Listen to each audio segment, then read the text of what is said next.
Welcome to Yacht Crew Vlogs, where we tell the stories of those in the yachting industry. A behind-the-scenes look that discovers the individuals in the industry, their history, their passions, and what inspires them to do what they do. Hi, everyone, and welcome to another edition of Yacht Crew Vlogs right here on Yachting International Radio. My name is Ria. I am your host, and I'm very pleased to welcome my next guest, Gary Napier. He is currently in Mallorca. He is a registered counselor from the UK. But you are based in Mallorca now, correct? That's correct, yes. Welcome to the show. Yeah. Thank you. Thank you for having me here. Privileged, Ria. Yeah, well, you know what? The reason I've got you here is that you are arranging this really cool charity event on the island this weekend, isn't it? Yes, this Saturday. Yes. And it is going to be a charity football, or in my terms, soccer. No soccer.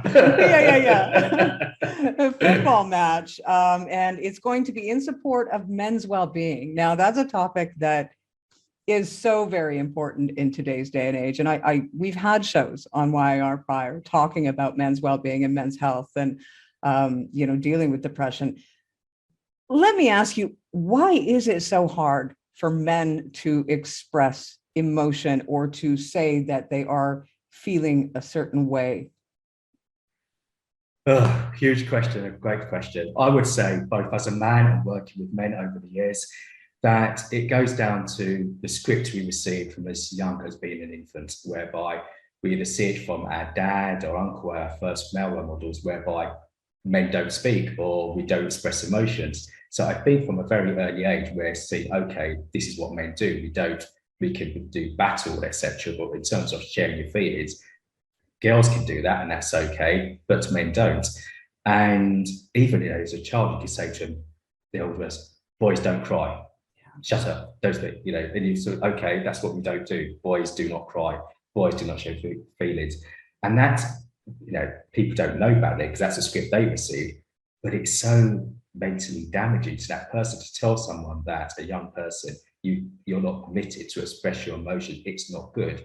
Then subconsciously we carry that into our teenage and adulthood, and we then see other men who don't speak. How are you doing? I'm fine. And then next week you realise they're going for a divorce or lost their work, and we just think, okay, we don't speak.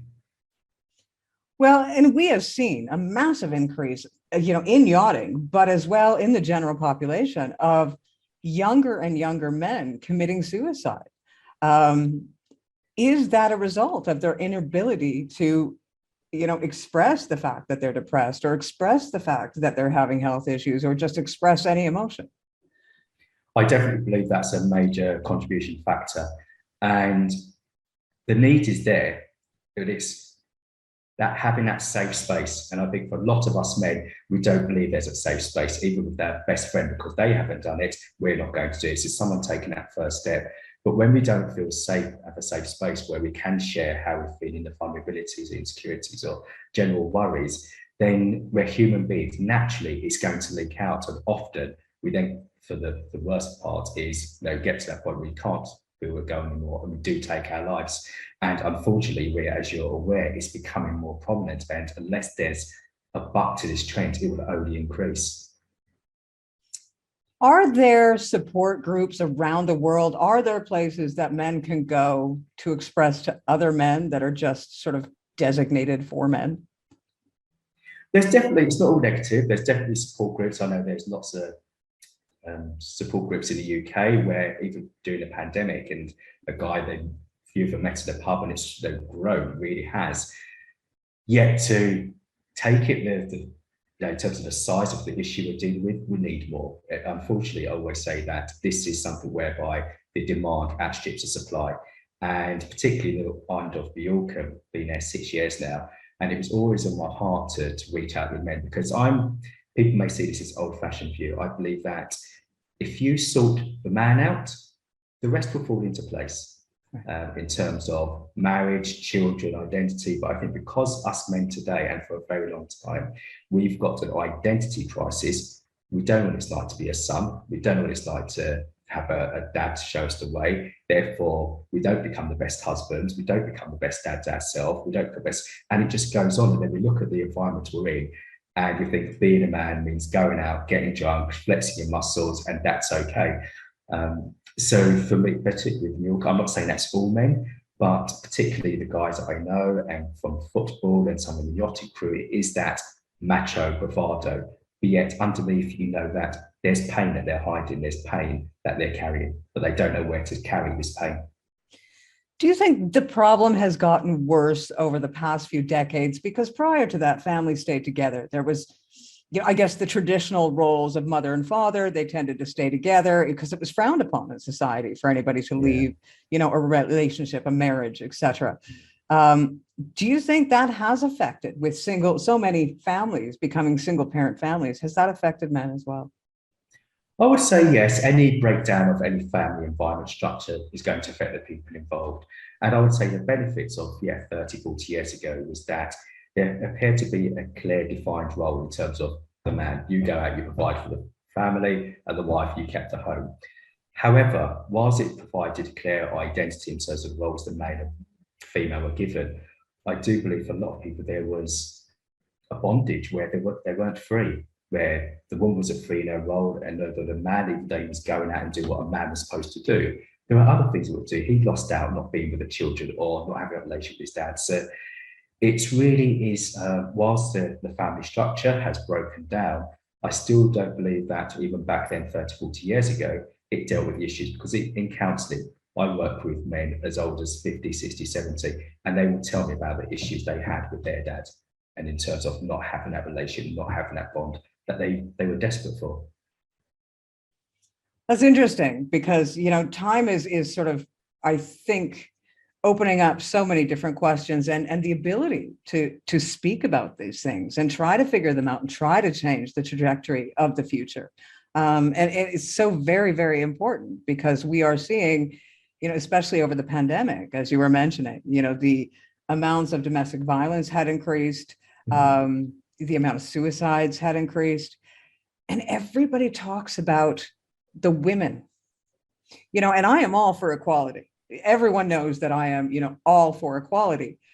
But in a situation like that, nobody talks about the men and how it was affecting them. Yes, and you're absolutely right, because over the last 2 years, I've seen a surge in people reaching out for counselling, and did a talk the other day about shotgun counselling, and really whereby the woman would put a gun to the head of the husband or the partner and say, unless this is sorted out, we're finished. So then the guy would then reach out for counselling because there's an ultimatum. Yeah. And it's like, why? You don't need to wait until then. Surely you knew the signs then, but it was like, I don't need someone else to speak to. I don't need someone else to talk about my problems. But with the men, us men, I would say, it's that pressure here to perform. And because there's such an emphasis on performance, it almost takes over who you are as a person. So once again, you can't then be seen as a failure. And the number of men who lost work, relationships, etc., due to pandemic, and then once more not knowing where to turn. And it was almost like, oh, they're okay, because on the surface they are okay, but deep down it's the drugs, it's the alcohol, it's the affairs, it's any way form of escape to release that pressure, to release, to just and then start again. But it's that pressure, as a man to perform rather than to be. Are men more likely to self-medicate than women? I would say so. Yeah. Yeah. And what does that look like prevalently, more often? Sorry. Is it alcohol? Is it drugs? Is it sex? Or is it just a combination of all of it? I would say the easiest reach out is alcohol, and especially if you put the island whereby, it's just there, it's easy accessible. Drugs is on the increase because it's not as expensive as it used to be. But for men, I would say whatever provides that immediate relief from the pain. And that's why alcohol, I would still say, is the most prominent, because it just takes away that immediately. I would say then third, after alcohol and drugs, would be affairs, whereby the affair is not really for sex, but the affair sometimes at the moment is someone to speak to, someone where they can kind of be themselves. And only then when it becomes a relationship, then they find okay, I'm in that cycle again where I do need to perform. And so they go and look for another release. But it's I often say, don't get me wrong, there's no condoning an affair, but men very rarely have an affair for sex. It is about that I can escape from that world I'm living in, that home, the pressure, and this person is not going to look at me differently or judge me. But the paradox within it, Ria, is that whilst we speak about, men encourage them to share, why don't men speak? But then you also got the flip side that when men do share and say they do open up, sometimes they're met with, okay, so I can't trust you. If you're breaking down, what's the word for family? So then it then makes them feel less of a man. They're then angry at themselves for sharing, and then it's just blocked. I'm not sharing again because it's met with almost not disapproval, but almost, okay, my expectation now changed you because you're the man. So whilst we're promoting something, equally, it's how's that met when it happens in everyday life, in everyday scenarios. I guess it would be more of a disappointment as Yeah, opposed yeah, to that's probably the disapproval. right word. Yeah. Yeah. Well, it's not an easy road to toe, that's for sure. And so do you counsel mainly men, or is it everyone? Yeah. I've started off mainly counselling men, particularly men with anger, because that's something that spoke to my heart, because that's an issue I struggled with for a very long time in my life. And then through that, it kind of defaulted into couple counselling because people are angry on their own and then the wife will come in. So the main speciality I work with men in anger, couples, and relationships. And that also includes regards to men, young teenagers. And as you said earlier before the show, in regards to young men today, that one, they don't know really what does it mean to be a man. Also, when do I become a man? When is that defining moment? So in some cultures, such as Africa, there are ceremonies whereby you are now Jewish culture, you're now identified as a man. But over here, it's often, the first time you sleep with a girl or sleep with 5 women, or you shave, you don't know, when do I become a man?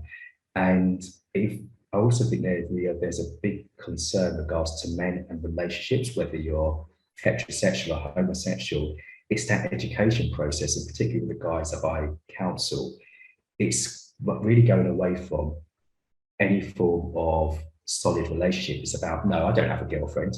That's frowned upon. I have girls, but I don't have a girlfriend. It's like, that's not part of the teachers going forward, where before 30, 40 years ago, again, there would be that courting, there would be that dating, there would be very old fashioned, but it's a traditional way. You knew that this is the way you go as a man if you want to settle down. But now and so therefore the flip side is, how does that make women feel?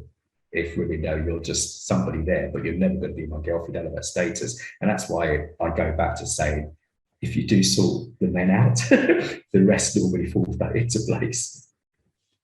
Well, and I notice even myself, just as a woman that has dated, there are certain sort of culture or societies that are much more macho, I think, than other, because I know being in Canada, even certain areas of Canada were much more macho than, so, for example, in the city, it was a little bit more, gentrified.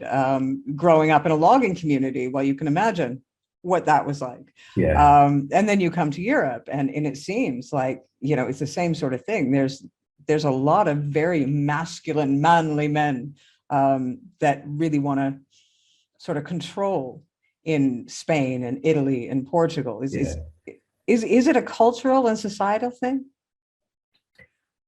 Well, I would break it down to, Ria, for us men, it's that need for approval. And often, if we don't get that approval within our home, ultimately from our dad, we will seek that approval elsewhere. And then you've got to be that macho even more and carry it out and perform.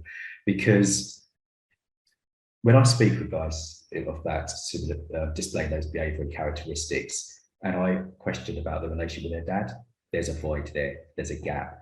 And I would wholeheartedly state that us men need that approval from our dad to say, well done, you're okay, you've got my approval. And if we don't get that, we will seek it elsewhere, but we need that approval. Even with my daughters, they will get a well done from their mum, but their affirmation, they're waiting for me. What does dad think? They need my stamp of approval. Well, I can imagine that you probably have a lot of reading material or, any sort of information that we can provide underneath this interview if a man is looking to reach out for some help. Yeah, there's I could definitely send some information after, but in terms of what really comes to me was this book, and don't be scared by the title. It's called Fathered by God by what's his name? It will come to me.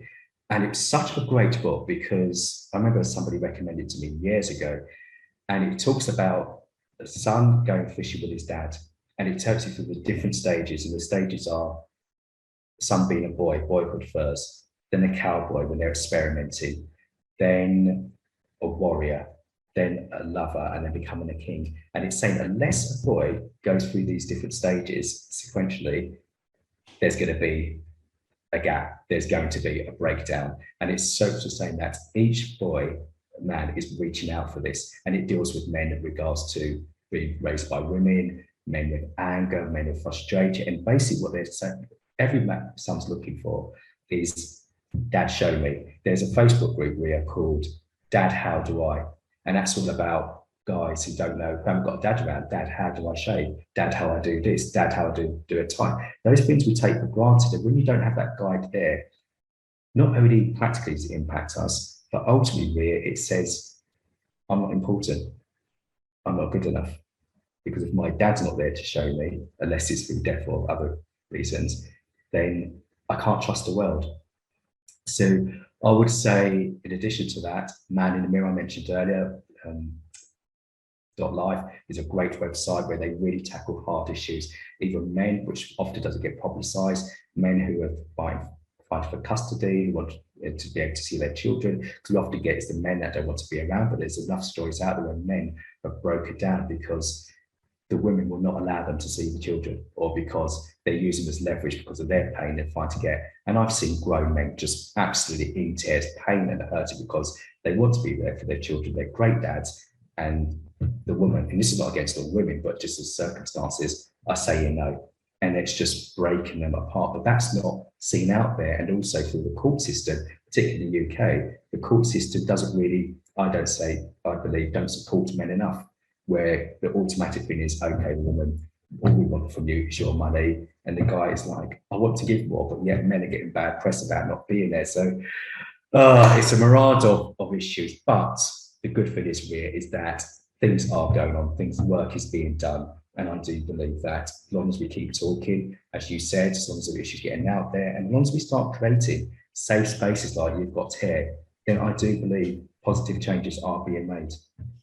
Well, if you could, after this interview, send me a list. John Eldridge is his name, and I'll send you the title. John Eldridge, Fathered by God. Yeah. Perfect. Well, send me a list and any links that you think would help any man out there listening to this interview. Let's get back to this event on Saturday. It looks like it's going to be a lot of fun. We have the Street Angels, who are shore-based. We have Yachties, of course. Well, that's kind of self-explanatory. And we're going to see who is better on the field, the Yachties or the Street Angels. I don't know who I'm cheering for. I kind of have my feet in both worlds. So I guess I have to be one of those neutral people, I suppose. And all the proceeds are going to charity. What charities are they going to? Yeah, so they're going to Yachting Gives Back, Cancer Support Group, and Street Angels. Nice. And for those of you that don't know, Yachting Gives Back is an amazing charity that has been set up by a bunch of yachties within the Balearic Islands, mainly Mallorca. And they help the homeless, they help with food, they help with pretty much anything, especially in today's day and age where so many people are suffering. They go above and beyond, and the yachting community is coming together to aid in that. And then, of course, Cancer Support Mallorca, that speaks for itself. Street Angels, what are they? Okay, so name on the team, we're Angels on the Street, and we work in Magaluf during the summer between the months of end of May to September and October during the normal season. And essentially, we're there to help people who are lost in inverted commas. So that could be somebody who can't find their way back to the hotel because they've had too much alcohol. At a more serious level, it could be someone who's been sexually assaulted or been abroad. So we're there to clean up any way we can. So we work between the hours of 4 in the morning, and we meet at 3, start at 4, and we finish around 6:30, 7. There's normally anything from 6 of us to 18, 20 on the night out. We do have people from over the UK and other parts of Europe, including Germany, who do come out specifically to help and support with street angels. And that would also include universities who know about us, and they'll send a whole load of people out and get involved. And people often ask why, because it's a charity, we do this for free. And we say, because you matter. And somebody, whoever we're looking after, whether it's a male, a guy, a woman, an old man, another woman, you're important. You're somebody's daughter, you're somebody's son.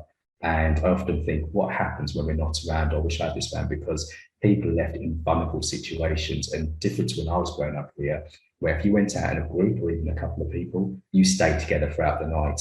Whereas it doesn't happen now. They can go out in groups of 10, 15, stag do's, hen do's, and then you'll meet someone and say, well, your friends are now, I lost them 2 hours ago.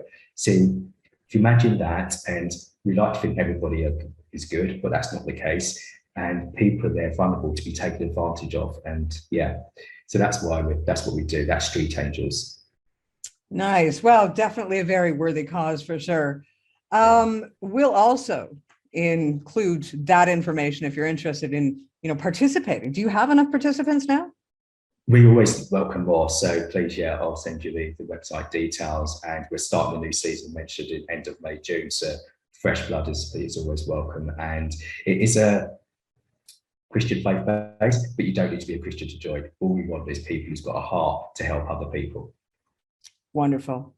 Well, we're going to provide every bit of information. We'll provide the information on the Cancer Support Group Mallorca. We'll provide information on Yachting Gives Back, of course, the Street Angels, and this event happening this coming Saturday, the football game, soccer game. What time is it happening? So the game itself kicks off at 12 p.m. and afterwards we've got a barbecue. So the game will finish around 2 o'clock. We've got a barbecue afterwards. There's a raffle, prize draw.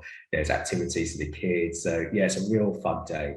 We've had the support we've had from other organisations, local businesses have supported us as well by sponsoring the event. So the whole purpose of it, as you mentioned earlier, is to promote mental well-being amongst men. And really, it's not about one organisation doing it. It's about all of us coming together as a community and creating once more that safe space.